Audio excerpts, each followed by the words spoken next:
so excited to be here today and to be talking about this. I think I have had this in the works for almost a year. I am a hater of complacency. I talk about that all the time, which means I think education in any form is how we are always moving forward. So because of that, we are launching ModHR TV, which is all about micro trainings for professionals. And we're gonna come at you quick with powerful content in small doses, 10 to 15 minutes. And so we've partnered with VIDARMY, and I am so excited to launch ModHR TV. And I think that I've got two of the most perfect guests here to do that with me today. I've got Nancy Garrison, who runs the curriculum for Goldman Sachs 10,000 Small Business. Like, can you even believe it? And Sheena, I'm gonna pronounce your name incorrectly, so help me here. Blauvelt. Blauvelt. I knew that, and then I get nervous and I forget. Sheena Blauvelt, and that's bad to admit because she's the president of Sherm and I'm on her board, so that's really embarrassing. I'm gonna let you two introduce yourselves, let us know what you do. I said a little teaser, but I'm gonna let them kind of share their experience and how education plays a role in their lives every day. Yeah, so thanks for asking.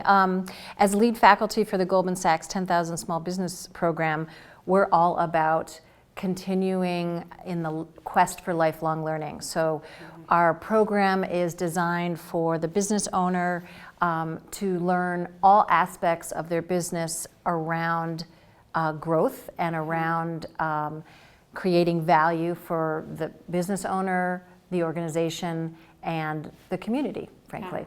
So that program focuses on all aspects of business, right? So you're not just looking at finance or what kind of marketing. Like, tell us a little bit about that curriculum. So we start them off very finance focused. Okay. So you got to know your numbers because you've got to have knowledge about what metrics and what you want on your dashboard, so that when you're on vacation and drinking a cold drink on the beach, you can look at 3 or 4 key metrics and know if things are going okay while you're on vacation.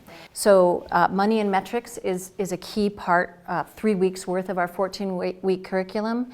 Then we move into the growth opportunity. Right. So the whole curriculum is business focused around your own business. It's basically an MBA in your own business. Okay. And you identify. Like getting it from Goldman Sachs, like, come on. And, right. And getting it from the top-rated entrepreneur program in the country. Babson College created this content for the Goldman Sachs Foundation.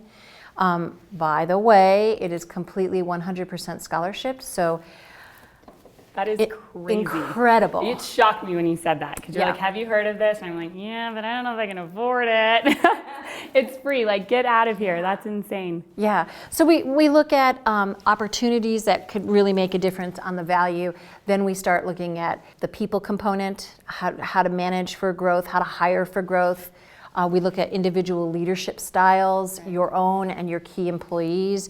We look at marketing and sales for your growth opportunity. Then we look at systems and processes, because you have to be able to, if you're going to grow, you have to have all those systems and processes well documented, so that you can delegate to elevate. Yeah. And then we teach entrepreneurs how to present. So they do a lot of pitching. In different time, always short, efficient, effective, and compelling is our communication mantra. And then we get them in front of, we're really lucky in Salt Lake City, we have a huge Goldman Sachs operations here. And so they actually pitch to some Goldman Sachs folks their business idea. And it's just a heck of a lot of fun. There's also, we run a legal clinic, we run a lending clinic, and we run a negotiations clinic. So I think that's incredible. Yeah, you come out with quite a breadth of new skills. Yeah. A lot of my clients are small businesses. They're startups. And I think the number one thing I run into with startups is they think, I'm going to go in, I've got this great idea, and I'm going to sell this product, and it's going to be amazing. And then they're like, oh man, I got to learn about marketing. I got to learn about how to budget my books and then, my ins and outs of all of that. And they just get overwhelmed. Like, that's what I see. So I love that your program focuses on that. I'd love to talk about Sheena. Sheena, tell us what you do aside from being the president of Sherm, which, by the way, when she asked me to be on her board, I hung up the phone and totally fangirled out. I was so excited. I cried because it was a long-term goal. I did not think I was going to make it. So I was like, oh! But I tried to act cool on the phone. I tried. Probably didn't do very well. I had no idea. So that's amazing. I love it. Well, yeah, so I am the president of Salt Lake SHRM, which is a local chapter of HR professionals here in Salt Lake. We're over 500 HR professionals who get together. But outside of that, I am the director of HR at USANA Health Sciences, and learning and development has been my whole life. It's my passion, helping people succeed, find the skills, somewhere where they're naturally talented so that they will enjoy their job and be able to be successful in their entire career. And overall, that will help the organization. So I am incredibly passionate because it can help the person and the company. I just tie the two together and love it. So thank you, Sheena. Thank you, Nancy. It's so great to share with our audience a little bit more about what you do and how wonderful you are in our communities, which really leads me to my first question for you guys, which is I really want to talk about what's the importance of being involved in education outside of just your professional world, what you're doing on a day-to-day basis. I know me, it's because I hate being complacent, but I think that there's so much more to it. Well, I think the question comes to me, what are my life goals? Yeah. I mean, do I align with being a lifelong learner? What does that mean? Well, for me, that means I want to stay curious. I want to be innovative. And that's what I think continuing ed allows not only me, but anyone else who pursues their curious interests.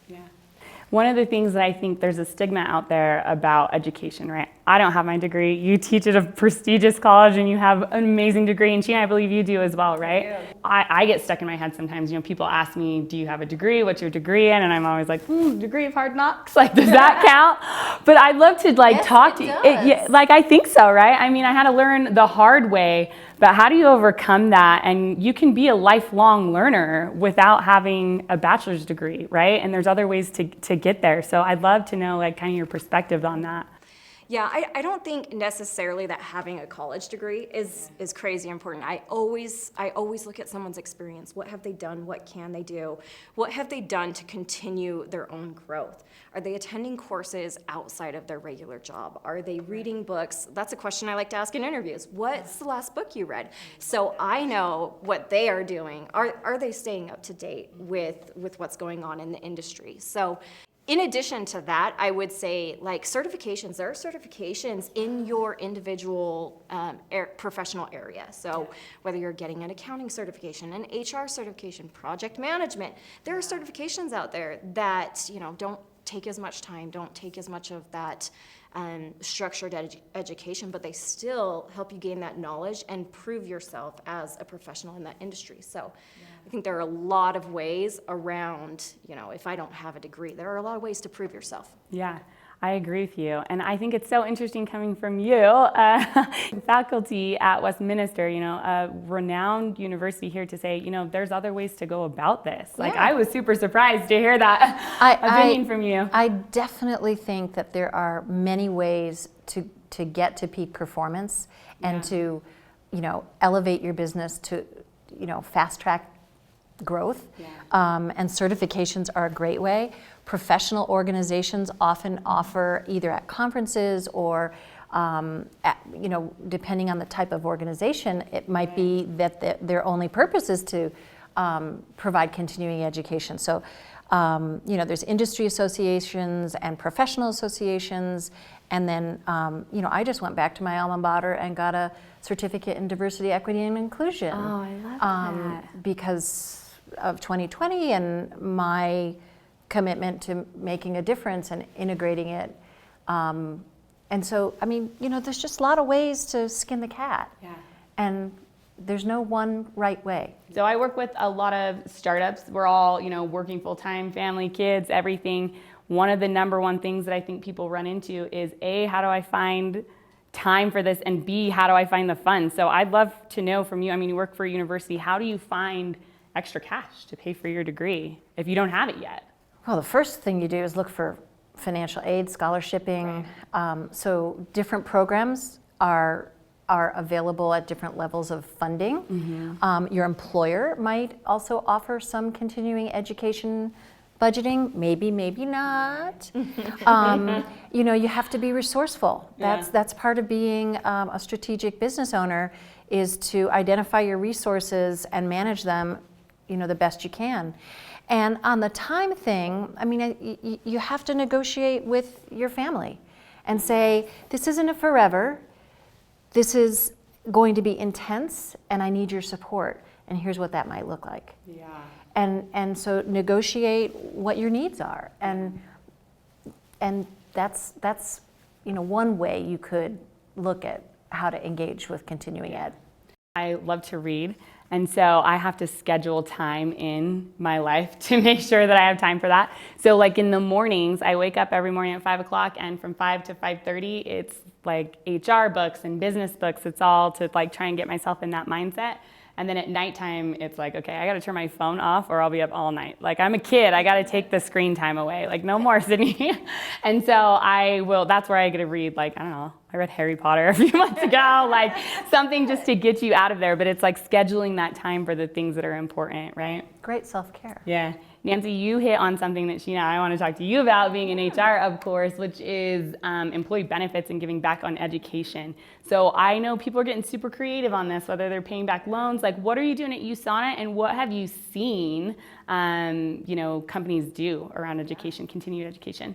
Yeah, I would say, well, so Richard Branson actually, I think, says it best. Train your employees so they can leave, but treat them so they won't. Yes, And that has always stuck with me. That's something that I preach at USANA, or any company, I preach that. Yes. One of the things that we do at USANA, and we provide LinkedIn Learning, we provide Audible, we provide free books to all of our employees. We have a library. I love Audible. Yes. You have a library. Oh, that is so cool. Yeah. That's so cool. So when you're driving home, you can still get in that knowledge gain, right? But it really starts from the top down. We have our CEO and president talk every quarter to our employees about devoting at least 20 minutes a day through your workday on continuing education, whether it's taking a course on LinkedIn Learning or reading a book like I've mentioned, but just doing something to improve your knowledge, because the organization's not going to move forward if you don't. Yeah. So that's one thing. We also do traditional tuition reimbursement. We also do tuition, well, we'll pay for some student loans if that's what it takes to be competitive and bring someone to the organization. Yeah, I've seen that. Those are a couple of things. We also, you know, to different programs, we offer scholarships. So as part of our Women in Leadership and our diversity and inclusion initiatives, we offer scholarships to different programs out in the community. So, you know, outside of just regular tuition reimbursement, there are a lot of ways to encourage employees to develop themselves and grow. Yeah. I feel like we have to give a plug to Sherm. We got two board members here. And one of the things that I actually advise all my clients on, I don't even care if they're in HR or not, and most of them aren't. They hire me because they don't have an HR department, or it's just an HR department of one. And I'm always saying, hey, it doesn't matter if you're in HR, go be a Sherm member. Because the one thing that I think most small businesses don't realize is they think they've got this great idea, they're gonna focus on selling it, they're gonna focus on growing their business, whatever it is, and then they come to me and they're like, oh man, all I do is manage people. Like, I had no idea I was gonna have all these regulations and all this stuff. And Sherm is like, it's everything for people, right? Yes, like yes. You can get, it doesn't matter if you're in HR, like there's tools for everything. Absolutely. And I would say Salt Lake Sherm, although we are an HR organization, I would say we also are for business owners. Anyone who's dealing with people matters. If you own a business, it's really your people that are going to keep that business going, right? So you have to know how to take care of your people. One of the benefits of Salt Lake Sherm, well, there are many benefits, but you can connect with HR professionals. You can ask them questions. You can learn what other companies are doing. A lot of the people in Salt Lake Sherm are HR departments of one, or they are business owners. So they've dealt with these things before. So that's one of the things, is making connections and networking. I would say the other thing with Salt Lake Sherm is just those regular professional development opportunities, learning about what's going on in the industry, how do you take care of the wellness of your employees. We try to be very relevant to what's going on in the world. Yeah, so. Yeah. Programming does a great job. Plug They for do. programming. They do. They do a great job. And I think one of the things, like, I love the networking events too. And hopefully, we can be back in person this year. Yes. But again, it's not just HR people. One of the things that I've learned in the last 3 years of being in business is it's lonely at the top. Yeah. It's amazing to own your own business. But when you are the CEO of one, and I'm in HR, so I really can't talk to anybody, right? I'm the vault. You have no one to talk to. So I think those networking events are clutch because there's so many other business owners, small business owners are in that same exact spot as you are, they're going through the same struggles. And so I think it's a fantastic opportunity to just meet people that are like feeling those same problems. Yes. So speaking of the networking, do you guys do like masterminds or? Yeah, I'm so excited. You want to take this one? You take it. Yeah, what are we doing? Yeah, sure. I'll talk a little bit about it. So the HR profession, there are individuals who are departments of one, and there are HR executives. There are people focusing on different parts of HR. So what we're putting together are what we call roundtables, and they're for our senior HR executives or higher level HR leaders to get together and talk about some of their struggles, because their struggles are going to be different than the struggles of an HR department of one. So yeah, we're working on getting those like-minded individuals together to do something like the Masterminds that you referred to. Great. And Sydney and her team on the board are working on driving this. It'll be fun. So we'll link some details and stuff on that, on joining the SHRM roundtables and then just being a part. And then Nancy, I'd love to link some things about the Goldman Sachs 10,000 small businesses as well. Let's do that. One thing that's coming to mind that I love about what you do, aside from those things, is your company, that you coach executive teams. And I think one of the things that has been most crucial in my success in my career is that I have had crazy, amazing mentors that were just really devoted to my success personally and professionally. And they, it was everything. I've got a business coach that I talk to every single month, and it's like, I don't know what I would do without them. So I'd love for you to speak on that, because you kind of do that for teams. Right. And gosh, you're really lucky to have a resource like that. So we tend to work with medium-sized organizations that are looking to, develop a strategic plan, but how do you cascade that down throughout the organization? How does every team member see themselves as a leader and able to have a meaningful role in that plan, in that vision?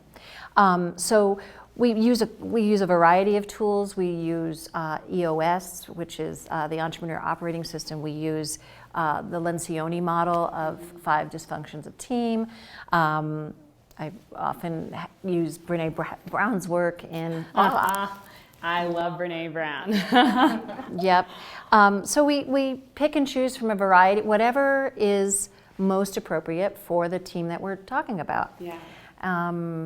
And the other side of it is, I don't know. I think, the point, there's so many ways to not be complacent in your career, whether it's joining an organization, whether it is, going back to school and getting a degree, or whether it's hiring someone to come in and coach your team. There are a million ways that you can go about it, but the point being just always, or watch Mod HR TV for short mini trainings, but it's all about just making sure that you're continuing your education and moving forward. So thank you so much for being here, both of you. I really appreciate your time and your input and your education. And my first guest on Mod HR TV, I love it. Mod HR TV. Watch for episode 2, coming soon.